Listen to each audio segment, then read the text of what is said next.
फरमाएं। ये ऐसा बीरे रूहा वाला कुआं है जहाँ पर प्यारे आका करीम सल्लल्लाहु अलैहि वसल्लम मकाम बदर की तरफ रवाना थे। आपने यहाँ पर क़याम फरमाया और आपने इस कुएँ का पानी नोश फरमाया और 70 अंबिया कराम ने भी इस कुएँ का पानी पिया हुआ है। बीरे रूहा यहाँ पर आप उसका क़याम हुआ था, उसके बाद आप मकाम बदर की तरफ रवाना हुए थे। सबसे पहला पड़ाव आपने यहाँ पर ही डाला था। वादी का नाम रूहा है, बीर कुएँ को कहा जाता है, बीरे रूहा के नाम से ये वादी को पुकारा जाता है। मतलब अल्लाह ताला की मर्ज़ी से जो है ये कुआं में पानी बीरे रूहा में है और आज भी ये कुआं में 2022 में मतलब 1400 साल पहले ये कुआं मौजूद था और आज भी ये कुआं जारी है, इसमें पानी आज भी जारी है। और अल्हम्दुलिल्लाह इस पानी में इतनी शिफा रखी है अल्लाह ताला ने कि बहुत से लोग आज भी मुस्तफ़ीद हो रहे हैं। और उस ज़माने में तो ये पूरा सहरा हुआ करता था और आपको आसपास में नज़र आ रहे होंगे सारे पहाड़ इधर।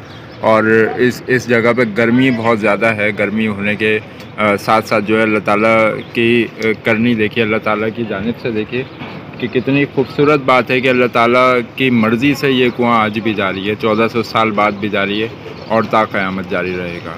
शुक्रिया। टाइम्स ऑफ कराची के प्लेटफॉर्म से अब्दुल रहीम कौरी को कहिएगा। अल्लाह हाफ़िज़।